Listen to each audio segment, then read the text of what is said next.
Tonight on PBS News Weekend, what the outcome of the presidential election could mean for how we track weather, combat climate change, and protect wildlife.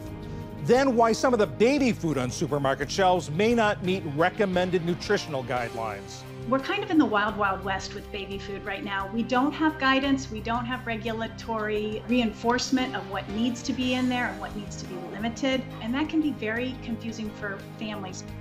And a preview of Judy Woodruff's conversation with Wisconsin residents on the country's political divisions.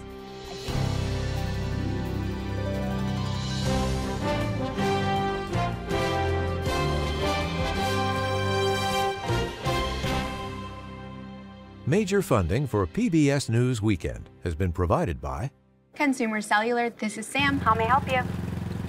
This is a pocket dial. Well, somebody's pocket. Thought I'd let you know that with Consumer Cellular, You get nationwide coverage with no contract. That's kind of our thing. have a nice day.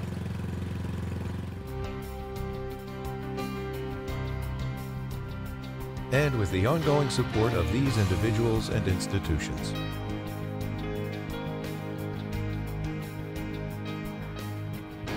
And friends of the NewsHour.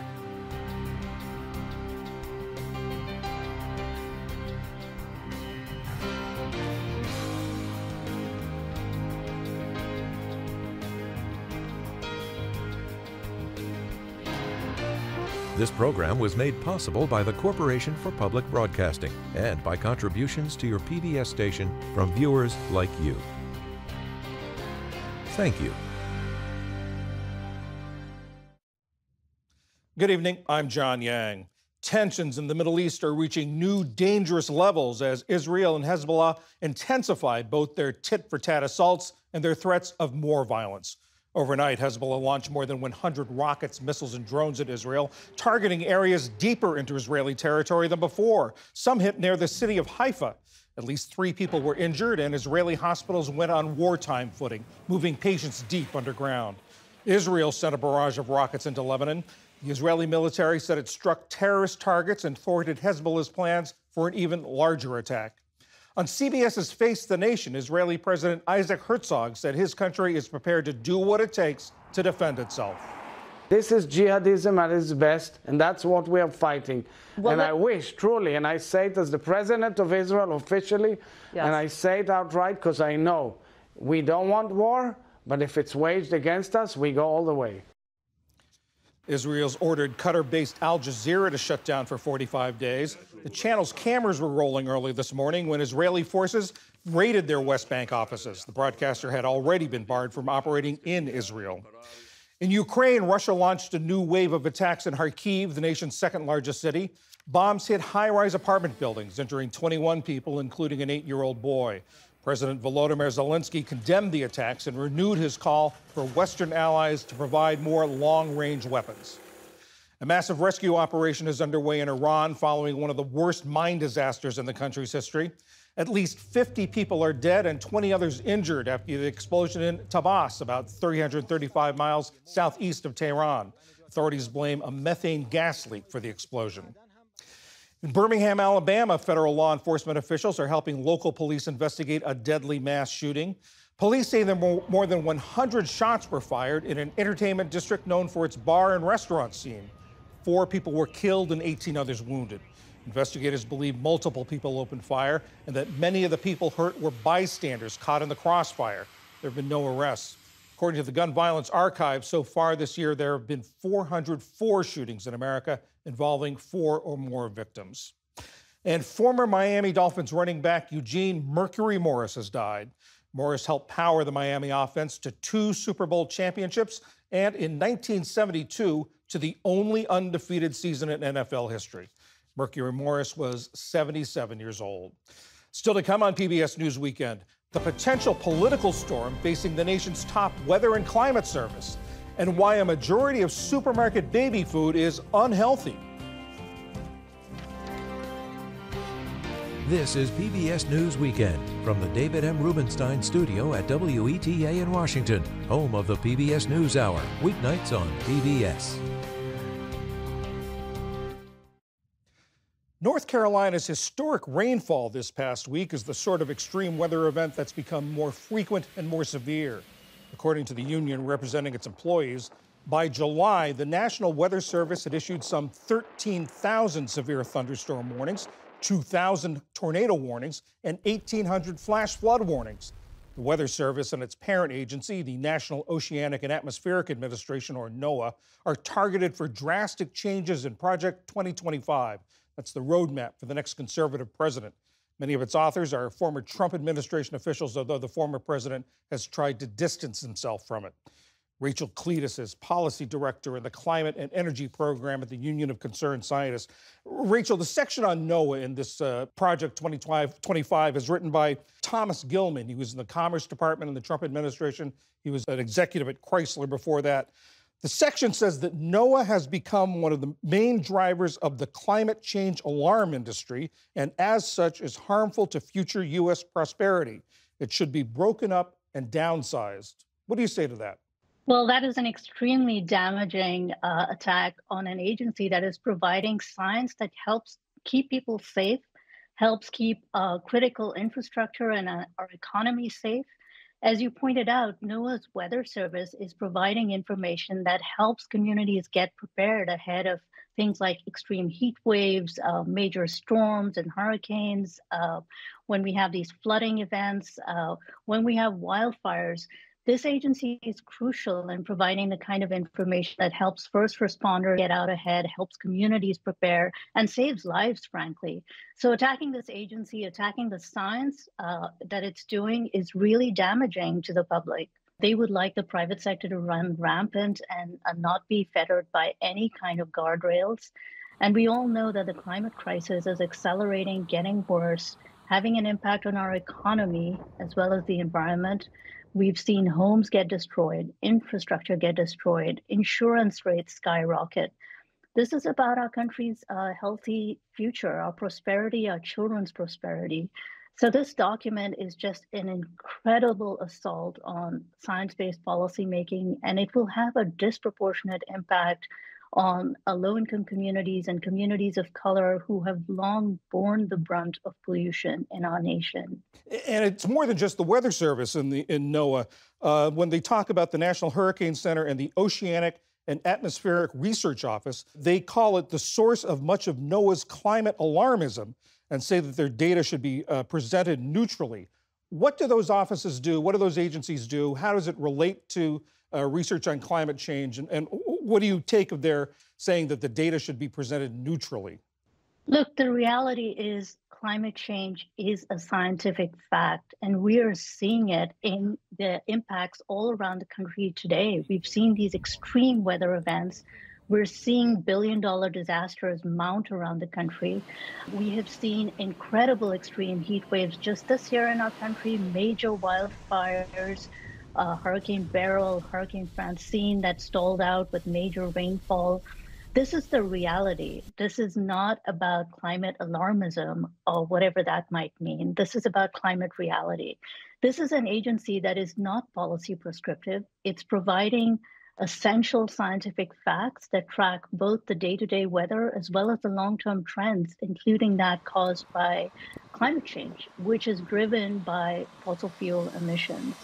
The most recent NOAA data shows that the January to August period is the hottest in 175 years of tracking these records. So once again, we're seeing these record-breaking years, and then the trend, which is truly concerning. This year, 100% of the US population saw an extreme weather alert. Everywhere in the country, wherever you live, you've been under one of these alerts. You've maybe experienced some of these damaging impacts. And on the Weather Service, the Project 2025 notes that a lot of the forecasts people get are from private forecasting companies, and that they say that they're actually more reliable than the Weather Service. So they say that the Weather Service should fully commercialize its forecasting operations. What do you think about that? People may not realize that a lot of private companies that are providing you information are getting the underlying data from NOAA. So whether it's AccuWeather or your local TV forecaster, the data that they're relying on is coming from NOAA. And the fact that that data is freely and widely accessible is really important. You don't have to be rich. You don't have to be a wealthy community. You can access that information. The other piece of data that people may not be aware of is NOAA's tide gauge data, which is providing information all along our coastline of the impacts of accelerating sea level rise that's already causing sunny day flooding, even without extreme storms. So this is the kind of data that we're all relying on and may not realize it. If you had your own Project 2025, laying out a roadmap for the next administration, whoever it is, what sort of things would you be prescribing for NOAA?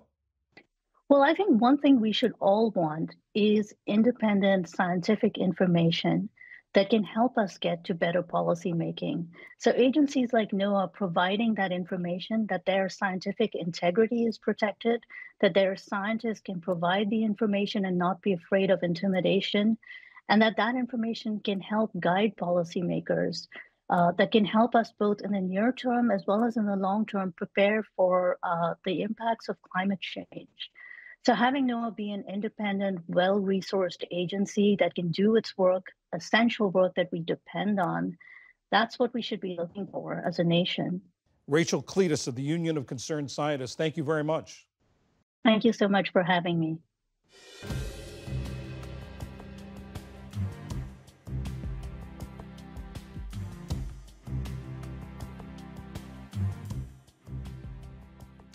For most parents, feeding their infant or toddler healthy foods is a priority. But new research shows that baby food aisles at grocery stores across America are stocked with products that might not be as nourishing as they seem. Ali Rogan reports on what parents need to know to be sure they're giving their children a balanced diet. Proper nutrition in the first years of a child's life can have a significant impact on their development. But according to a recent study, nearly 2/3 of supermarket baby foods don't meet nutrition guidelines set by the World Health Organization. Researchers at the George Institute for Global Health found that 60% of the 651 products they reviewed either failed to meet protein and calorie recommendations or have too much sugar and sodium. Jill Castle is a pediatric nutritionist and dietitian. She's also the author of Kids Thrive at Every Size. Jill, thank you so much for being here. We mentioned that this study looked at foods for children ages 6 months to 3 years. Why is nutrition in that window of time so crucial? So there's several reasons. Number one, brain development is happening at quite a good pace, and that's a nutrient-dependent process. And so we want young children to have a nutrient-rich diet. The other thing that's happening is that children are developing their flavor preferences and their food preferences. And so we know if they're eating lots of sweet foods or salty foods, they're going to prefer those later on. So we really want to have that nutrient-rich diet and foods that are going to nurture their flavor and food preferences down the road. What do we know about some of the, what this study would call deceptive and untruthful practices that the companies that make these products do when they put their products on the shelf? Well, I think part of it is just the labeling on the front of package may not represent what's actually in the product. And so I encourage parents to turn the package over and look at the ingredient list. The first item on the list will be what is most prominent in that baby food package. So if apple is the first item, it's going to be mostly made with apples. So if you're buying baby food or a blend of grains and fruit and vegetables, you want to make sure that what you think you're getting is actually on that ingredient list, listed at the top of the list. And how are these nutritional guidelines determined? And is it different here in the United States than it is in other parts of the Western world? Over the last decade, the baby food market has really exploded, and we don't have regulations necessarily that really tell manufacturers what those products need to include. We do have the dietary guidelines for Americans, and in 2020, when those came out, we had new guidance for children under age 2, which went on to talk about when we introduce food allergens. It also talked about no added sugar in the diet in the first 2 years of life and really limits on sodium. So We're kind of in the wild, wild west with baby food right now. We don't have guidance. We don't have regulatory reinforcement of what needs to be in there and what needs to be limited. And so it can be very confusing for parents who are trying to do the best by their children. They're looking at the front of the pack. They're looking at what it might say GMO or no added sugar or all natural. And that can be very confusing for families because they don't know exactly what's in there, and those claims can be misleading. And some parents might turn to these foods because they're convenient, they're affordable. Are there alternatives that are likewise that parents can explore? Sure. I mean, single ingredient baby foods are just going to have that one ingredient. So, for example, carrots or peas. Those are a great place to start. They may not have the type of texture as your baby gets older that you're going to want to expose them to, but you can make your own mixes with single ingredient food. For example, maybe you take oatmeal, carrots, and green beans and you mix it together. The other thing that parents can do is fork mash easy foods like avocado, banana, boil a sweet potato and fork mash that. You can thin that with a little infant formula or breast milk. And then the other thing parents can do is use a baby-led weaning approach where they can use finger foods for children, or a hybrid approach where you're using both baby food and age-appropriate sized whole foods for your baby.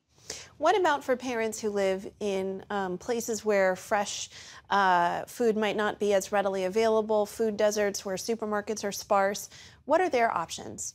So if families are economically challenged, there's a great program called the Women, Infants, and Children Program, or WIC. And that program is designed for mothers and children under the age of 5. They provide education, food sources, access to nutritious foods for children under the age of 5.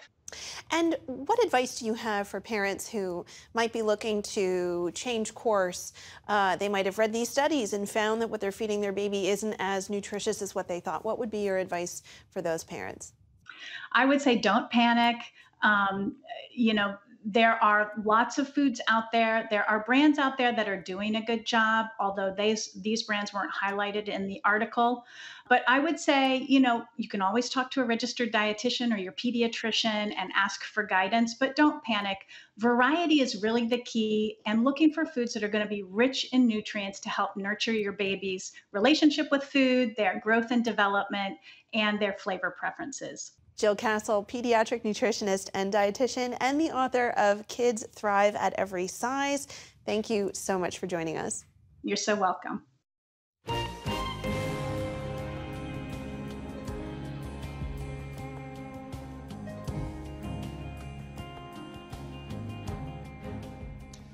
For the past year and a half, Judy Woodruff has been exploring the ways our country's political divisions have affected our personal lives, creating rifts between family, friends, and communities. As part of that series called America at a Crossroads, in Milwaukee this past week, Judy met with more than 50 Wisconsin residents from across the political spectrum for a frank discussion about the challenges we face as a country. Here's a bit of that discussion.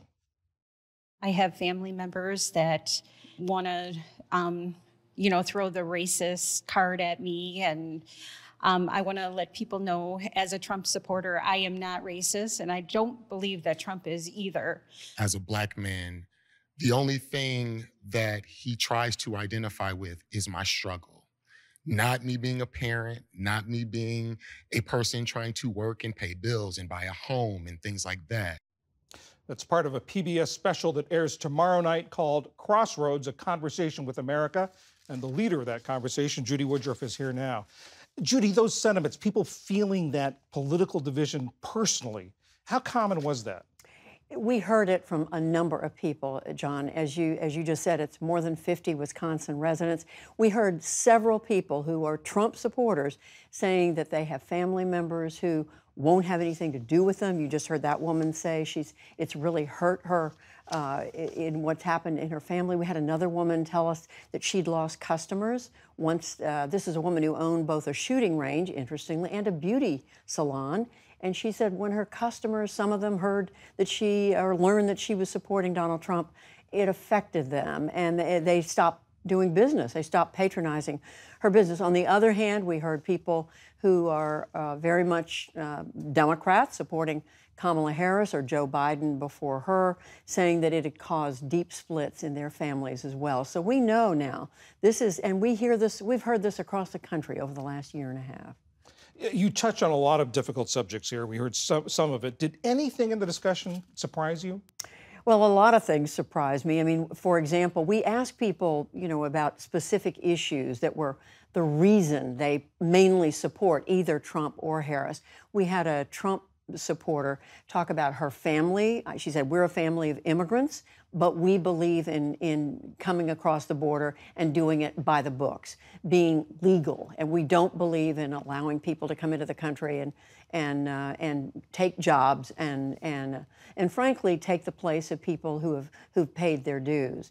I think if you're asking me what surprised me, after the conversations, and we talked to another gentleman who, by the way, is a DACA recipient. He came with his parents, undocumented, so he's now a successful business person, still is not able to vote, still doesn't have citizenship status. So after the session, we saw him talking with the woman who had said, I don't like people coming across the border and taking up space in our country. We saw the same thing around reproductive rights, two people who had different points of view talking to one another.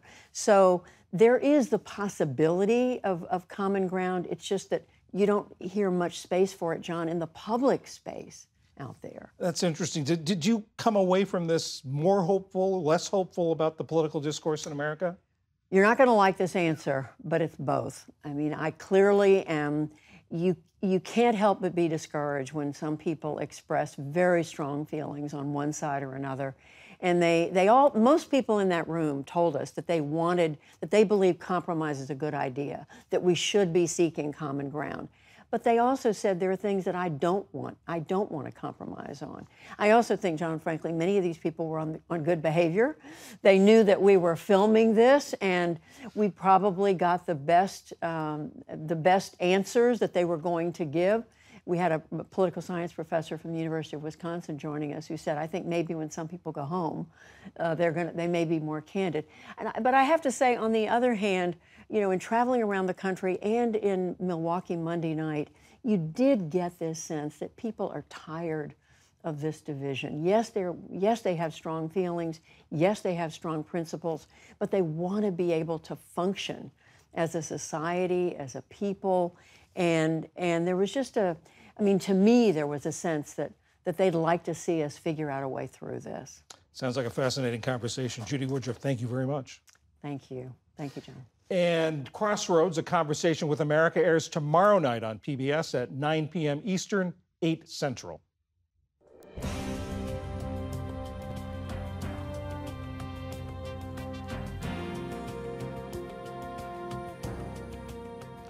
For many years, nature and wildlife photographers have been disproportionately male.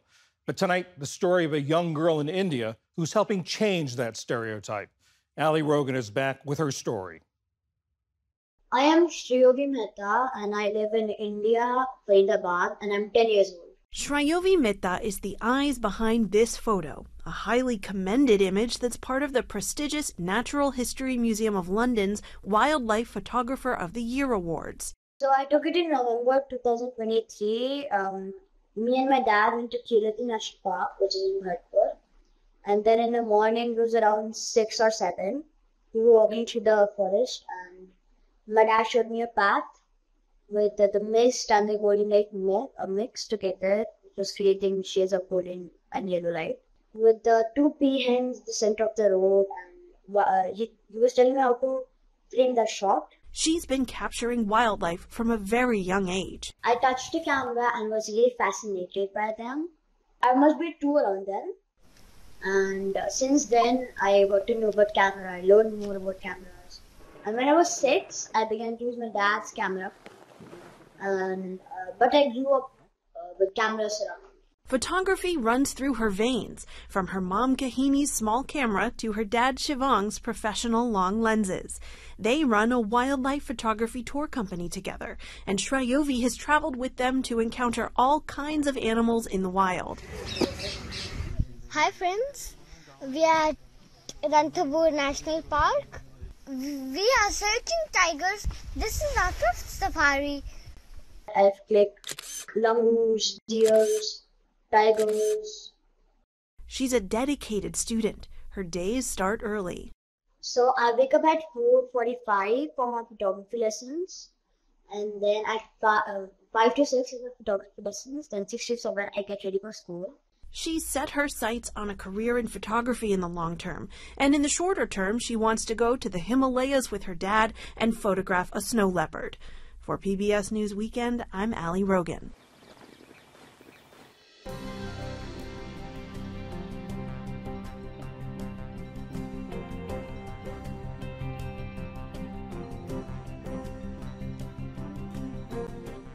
A little news while we've been on the air. Congressional leaders have announced a spending bill intended to avoid a government shutdown at the end of the month.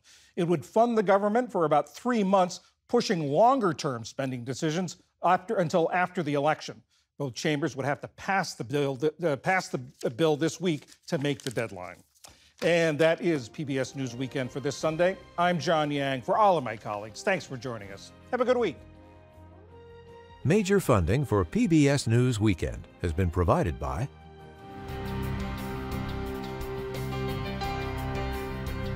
and with the ongoing support of these individuals and institutions.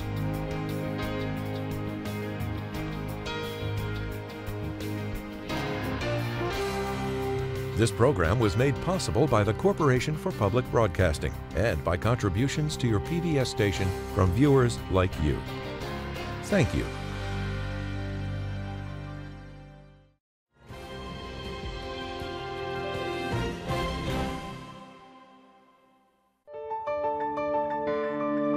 You're watching PBS.